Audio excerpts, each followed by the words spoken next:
Instituto Médico Legal, Ministério Público Estadual e Polícia Civil. Os senhores senadores que aprovam, como se encontra? Aprovado. Com a palavra, o senador Alessandro Vieira. Muito obrigado, senhor presidente. Doutora Anise, boa tarde. Registrar a evidente qualificação do seu currículo e seu histórico de bons serviços prestados dentro da sua especialidade. A senhora citou durante a sua fala, tangencialmente, a obra do Viktor Frankl, né? E eu faço duas citações apenas referentes à obra desse mesmo autor tão relevante. Pode-se tirar tudo de um ser humano, menos a liberdade de escolher a sua atitude em qualquer circunstância, escolher o seu próprio caminho. Ele diz outra coisa também muito importante: a coragem da confissão eleva o valor do testemunho. Faço esses dois registros porque a senhora se apresenta aqui na condição de cientista, especialista médica, ainda que, na minha vontade, fosse apenas como testemunha. Como cientista, especialista médica, a senhora seguramente concorda que existe uma hierarquia ou escala de evidências científicas no tocante a sua qualidade e aceitação. Perfeito. A senhora pode verbalizar no microfone? Sim. Ótimo. Dentro dessa escala de qualidade, eu solicitei ao professor Paulo Martins Filho, da Universidade Federal de Sergipe, que analisasse 2.807 estudos no mundo todo, com base nas diversas bases de dados científicos, aquelas de maior qualidade. A senhora certamente, como especialista, reconhece também que revistas científicas, publicações científicas têm diversas gradações de qualificação, aceitação e credibilidade, correto? Sem dúvida. Perfeito. O estudo do Dr. Paulo, para não tomar muito tempo de todos nós, chega a 14 estudos internacionais da mais alta qualidade, que cuidam da questão da cloroquina e hidroxicloroquina, em todas as fases. Pré-contato, pós-contato, leves, graves. Nenhum deles recomenda o uso. Absolutamente nenhum deles. Então eu pergunto a Vossa Senhoria, qual é a motivação para uma cientista, uma médica como a senhora, manter uma opinião que fazia sentido em abril de 2020, hoje, já em junho de 2021? Os estudos que a senhora traz e apresenta, eu estou vendo uma pilha de papel, me lembra a sua antecessora, a doutora Mária Pinheiro, que gosta também de material impresso. Pilhas de papel não substituem as publicações. Alguma dessas publicações impressas está publicada numa revista, num estudo desta qualidade referida? Sem dúvida, senhor senador. Pois não, a senhora pode indicar? Que eu disponibilizo aqui os estudos, a Henry Ford Foundation, né, que fez o estudo da hidroxicloroquina. Nós temos também diversos estudos com relação Doutora, à sistematização. a senhora pode indicar a publicação científica? Sim.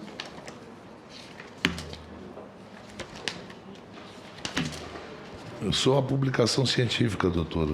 Só uma menção. Pede os senadores onde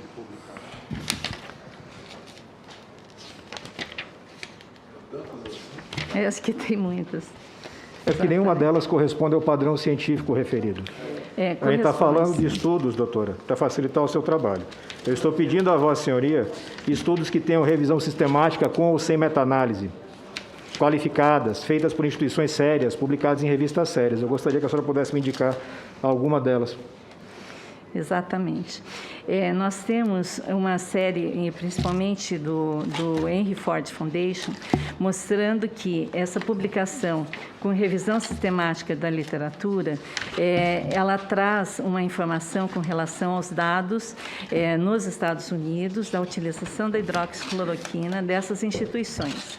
Uma outra solução que foi da organização desses estudos mostra que a hidroxicloroquina e a cloroquina são opções terapêuticas bastante importantes. A senhora está com um pouco de dificuldade. Eu vou pedir ao presidente que depois aguarde esse seu envio desse estudo não identificado pelos seus colegas especialistas.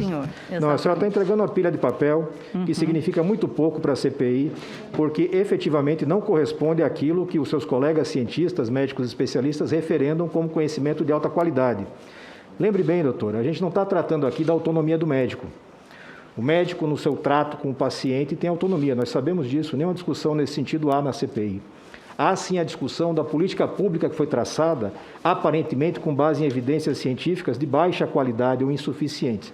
Como a gente está com dificuldade para essa resposta, vamos passar para a segunda pergunta. A senhora consegue esclarecer a CPI de qual seria a motivação de todos os órgãos de regulação dos países mais desenvolvidos terem rejeitado esse tratamento a partir do mês de abril de 2020 e depois, sequencialmente, vários foram... Num primeiro momento há uma discussão, como sempre acontece numa pandemia, porque nenhum país sério imagina deixar seu cidadão morrendo, asfixiado. Nenhum país sério imagina que vai deixar sua economia definhar. Todos procuram soluções rápidas e baratas. Só que muito rapidamente isso aconteceu, sob o ponto de vista de revisão. A senhora, respondendo ao senador Renan Calheiros, a senhora citou que na ciência, ele perguntava sobre um dos vídeos que a senhora editou e publicou, a senhora dizia era com base no conhecimento daquela época. E tem meu respeito, porque efetivamente em abril, talvez em maio de 2020, existia ainda uma discussão consistente sobre esse tema. Mas daí em diante você vai tendo todos os órgãos, todos os países mudando sua orientação e passando a investir incisivamente em compra de vacinas. Então, eu pergunto a Vossa Senhoria, existe alguma justificativa para essa conduta desses países todos, desses organismos todos? Veja, as vacinas, elas são necessárias e o investimento relacionado às vacinas é extremamente importante. O que ocorre com relação a essas medicações reposicionadas e de baixo custo é que elas precisam também ser aprovadas em estudos grandes, multicêntricos. E isso está sendo feito. O que ocorre nessas meta-análises que juntam conhecimento, eu vi a sua fala com relação ao colega, excelente colega, mas existe também uma necessidade de avaliação com relação aos estudos em doenças precoces. Doutora, me permita lhe interromper, Isso. Só por conta da limitação de tempo que nós temos. Então, a pergunta que lhe faço é bastante objetiva. Por que países como Israel, Estados Unidos, União Europeia, todos eles abriram mão do uso desse remédio milagroso? A senhora consegue explicar isso? Fora da teoria conspiratória que se apresenta aqui cotidianamente. De que existe um complô global para matar gente, para vender vacina, ou coisa que o valha. É isso? Não entendi. Qual é essa teoria? Desculpe. A teoria que é defendida diuturnamente pelas pessoas com as quais a senhora se reúne e não necessariamente lembra da reunião. Posso citar Arthur Entraub, posso recitar o Carlos Wizard. Essa turma toda que defende que existe um complô global, segundo o qual as pessoas estão morrendo. Eu desconheço essa questão. Então a senhora consegue me apontar algum motivo racional para não usar remédio e deixar as pessoas morrendo?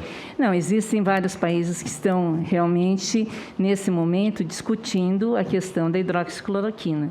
Não só a hidroxicloroquina, como a ivermectina, que é uma outra medicação muito importante. E o que a gente tem é que os estudos que estão se acumulando de informações estão demonstrando a eficácia e vão ser submetidos de novo aos organismos regulatórios. Doutora, o FDA americano... Sim, e FDA ele americano que suspendeu em junho a indicação, correto? Ele tem uma área relacionada a evidências de mundo real. E essa área de evidências de mundo real, ela está recebendo informações de todo mundo com relação aos dados de tratamentos, inclusive tratamentos precoces. O Canadá está fazendo a mesma coisa. Doutora, o Canadá e os Estados Unidos deixaram de recomendar esses medicamentos no início do ano passado. Então, só para reposicionar, porque as pessoas ficam ouvindo e realmente é muito difícil. O tema é árduo, eu não sou especialista, mas me dou o trabalho de buscar especialistas. Com certeza. E acredito que é possível traçar uma boa linha de raciocínio lógico. Exato. Qual é o raciocínio lógico que aponta para Canadá e Estados Unidos deixarem de usar um medicamento e a gente continuar defendendo o uso desse medicamento hoje, mais de um ano depois? Eles estão baseados, nesse momento, nos dados anteriores, inclusive, doutora, o nosso artigo do Amazonas está lá, dando as negativas, e foi um dos motivos principais da recusa naquele momento. Eu sinto muito de ter que interromper, não gostaria de ter esse tipo de conduta. Mas o estudo que a senhora refere foi objeto de avaliação no Conselho Federal de Medicina, foi objeto de avaliação do Ministério Público Federal e todos os procedimentos foram arquivados porque o procedimento de pesquisa foi considerado válido. Que a dose era alta e a toxicidade era muito alta. É porque in vitro só funcionava com dose alta, certamente a senhora tem essa informação. Me permita, por favor, trazer os fatos para o que eles são de realidade. O Brasil não merece mais desinformação.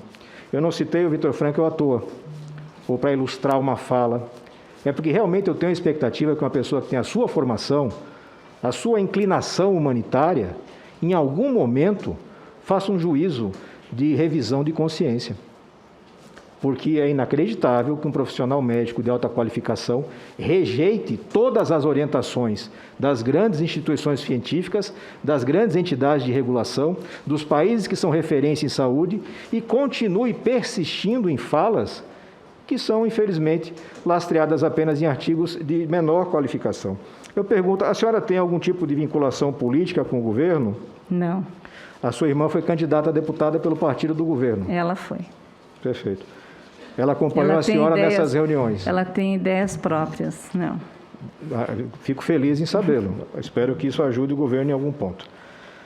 Ainda sobre a questão que a senhora apresentou aqui da famosa reunião para mudar a bula, que não era para mudar a bula. Ótimo. Está bem claro, né? Isso. E que não... já entendi perfeitamente. Tá e achei o jogo de palavras bastante interessante. Tive o cuidado, evidentemente, de entrar em contato com o Almirante Barra, com o ex-ministro Mandetta, que estavam presentes nessa mesma reunião e que, sentados aí onde a senhora está, disseram com toda clareza que o objetivo daquela reunião era apresentar um documento, um decreto a ser assinado pelo presidente da República. Está no documento que a senhora apresentou, inclusive. O documento que a senhora trouxe à CPI e que está na ata notarial que a senhora junta é um documento cujo objetivo era colher a assinatura do presidente da República. O que esse documento pretendia fazer era garantir a dispensação de medicamentos fora daquilo que era originalmente previsto no seu registro. Esse é o fato, a senhora trouxe o documento nesse sentido.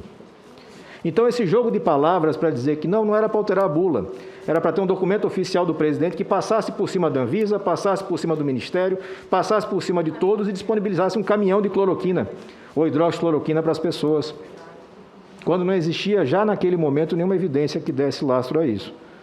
A senhora não confirma que o documento era destinado a ser colhida a assinatura do presidente da República e alterar a política de distribuição desse medicamento? Eu não participei da consecução desse documento. Mas a senhora leu o documento, a senhora juntou até uma ata notarial sobre ele. Exatamente, eu recebi depois a questão do documento. O documento está datado de 6 de abril, se eu não estiver enganado. Mas eu não participei dele. A senhora, inclusive, faz uma ressalva no documento que a senhora juntou, a ata notarial que a senhora juntou, a senhora faz uma ressalva de que iria expor o presidente que não era o formato. É óbvio, isso não é pesquisa clínica, isso não deve ser feito jamais. Mas ainda assim a senhora participou de uma reunião onde o doutor Luciano Dias, que espero já esteja convocado, e pelo amor de Deus, presidente, como testemunha, para que a gente possa ouvi-lo com o rigor que a lei exige, e a senhora participa dessa reunião, conduzida pelo ministro, hoje ministro da Defesa, então ministro da Casa Civil, general Braga Neto, com o objetivo específico de viabilizar ou facilitar a dispensação desse remédio. Não foi esse o motivo da reunião? Eu não sei se esse era o objetivo real da reunião. Eu participei da reunião como convidada para discutir as ações da hidroxicloroquina e não para mudança de bula por decreto. A senhora recebeu previamente aquele documento do doutor Luciano? Não, recebi depois o documento, exatamente, aliás, era um draft, né, que garante que não é a mudança em bula. Senador Alessandro, o contra-almirante disse que se foi até ríspido, coisa que ele, depois ele até ficou chateado, porque ele foi muito ríspido quando viu esse documento trocando a bula da cloroquina. A senhora, e ele disse que a senhora estava na sala. A senhora não estava na sala? Eu estava na sala, mas eu não tinha acesso ao documento. Não falei isso. A senhora estava na sala. Eu estava na sala. Não disse que a senhora teve acesso. Isso. A senhora estava na sala. Ele foi ríspido? Eu não achei que ele foi ríspido. Tanto Bom, então é que ele depois... Ele é um contra-almirante, né? Não, ele realmente não foi. Contra-almirante, ele não ia aqui não foi ríspido, jogar a carreira dele fora para inventar uma história. Isso. A senhora estava na sala. Bom, ele... Qual foi a posição dele naquele momento que ele viu o documento? A senhora lembra? Não, ele simplesmente falou que ele seguia o que o doutor Mandetta tinha falado, que não estaria, nesse momento, fazendo modificações na indicação da hidroxicloroquina. Mas baseado, se não tinha nenhum documento lá, doutora... Exatamente. Isso. Da onde surgiu essa conversa de mudança? Não, nós conversamos naquele dia sobre a RDC. O senador Alessandro, eu fiz essa discussão com ele sobre a RDC, exatamente. Então houve uma discussão para Sim, houve uma discussão para a discussão e foi claro que eles achavam que não era a hora. 15 segundos. E eu avisei que, então, através das novas regulamentações, realmente não havia necessidade. Mais tarde, a gente reconversou sobre isso. Então ocorreu. Não, a reunião ocorreu, a reunião teve um debate sobre a questão da hidroxicloroquina e das suas indicações. Tanto o ministro quanto o Barra Neto achavam que não era a hora, então ficou de, eventualmente, a gente ter reuniões. Eu até me dispus a mandar mais tarde uma solicitação de reunião, que a gente não precisou fazer, porque aconteceu uma sequência que o paciente poderia receber com o consentimento informado através da legislação pelo direito do médico de prescrever. Então, não seria o caso, ainda com os dados que existiam, de se fazer qualquer solicitação, mesmo com relação às ações que o Ministério da Saúde quisesse. Eu aceitei, ele foi extremamente comigo, eu não percebi nenhuma indisposição, ele foi extremamente correto, ele me deu até a possibilidade de eu marcar com ele reuniões para poder discutir esse assunto. Então, eu não vejo nenhuma irregularidade em você, dentro de um gabinete da presidência da Casa Civil, com o ministro Braga Neto, com o ministro da Saúde, com o almirante Barra, que isso não é um gabinete paralelo, isso é um gabinete de informação do governo. Só para ajudar e a eu senhora. Participei dessa solicitação para conversarmos. Então, de forma alguma, isso se pauta por uma relação externa. Inclusive, eu tomei o cuidado de conversar com o assessor do ministro Mandetta antes de ir para a reunião, através do Dr. Denizar Viana, explicando exatamente essa preocupação com esse momento em que nós estávamos dentro da pandemia. Então, é tudo dentro de um governo que é um governo único. Não, esse governo, ele lembra muito mais um governo esquizofrênico, mas eu não vou fazer como alguns colegas que tentam dar diagnóstico ou receitar. Quero deixar bem claro que a minha participação é interna. Então, certamente não é um governo que tem postura única. Me permita só lhe dar uma informação, partindo da premissa que a senhora não saiba, e não da premissa de que a senhora está mentindo deliberadamente. O Arthur Entraub, com quem a senhora tem contato, e que fez esse chamamento inicial, anunciou com toda clareza, numa live com o deputado federal Eduardo Bolsonaro, que se o problema era não constar na bula, ok, vamos mudar a bula, não tem problema. Bom, aí é uma questão Perfeito. Que eu não tenho então, como assim, discutir. E só para encerrar, senhor presidente, efetivamente, eu quero dizer que ainda tenho a expectativa que a senhora, em algum momento, consiga fazer a volta e recuperar a credibilidade que a senhora merece pelo seu histórico. Mas continuo dizendo com clareza, é inaceitável um profissional de alta qualidade rejeitar os estudos técnicos de entidades qualificadas e tentar valorizar ou divulgar estudos que foram encerrados, como é o caso do estudo da Henry Ford, por exemplo. A senhora sabe que esse estudo foi descontinuado porque ele não gerou os resultados que a senhora está dizendo. A senhora tem consciência disso? Na realidade, eu quero dizer o seguinte, eu estou nesse momento... A senhora tem consciência de que esse estudo que a senhora citou para a CPI como lastro científico foi descontinuado pela própria entidade porque ele não gerou nenhum tipo de resultado que indicasse proveito no uso da hidroxicloroquina? Não foi essa a informação que eu tive.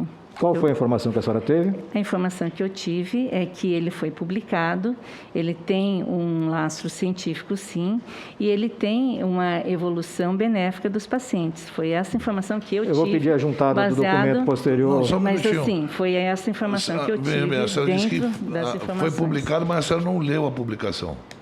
Não, eu li a publicação. Então, foi publicado. Sim, ele foi publicado e ele teve uma evolução benéfica e a gente tem aqui uma importante contribuição. Esse estudo, ele dado. começou em abril de 2020, ele foi encerrado em dezembro de 2020, encerrada por não demonstrar evidências suficientes. Isso pode ser encontrado em vários documentos. Isso foi formalmente comunicado aos órgãos americanos, salvo engano, em 21/12 de 2020. Nós não conseguimos encontrar nenhum outro tipo de estudo na Fundação Henry Ford. Essa informação eu não tinha. Pois é. Ela é de dezembro do ano passado. Então, da mesma forma como é também do final do ano, começo do ano, a informação de que o estudo feito pelo Instituto de Medicina Tropical do Amazonas, em nenhum fórum onde ele foi questionado, houve apontamento de irregularidade ou crime. E a gente está vendo aqui diariamente acusações reproduzindo informações que já são sabidamente falsas por quem reproduz. Eu tenho que confessar para a senhora, isso me assusta, porque eu não consigo compreender como é que uma profissional da saúde se dispõe a uma exposição deste tamanho.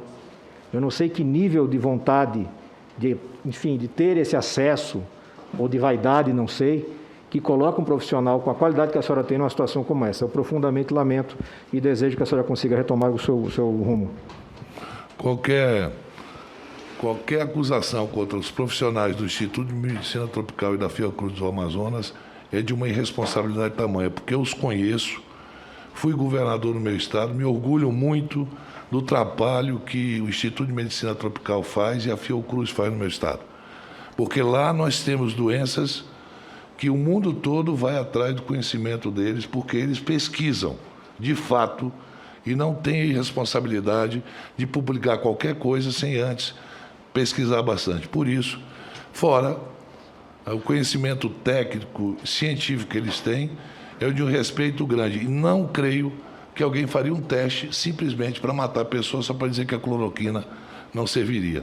Isso é uma brincadeira que se levantou de uma forma tão vil, tão cruel, contra pais de família, contra profissionais, porque a gente tem que ressaltar isso, o trabalho que eles fazem.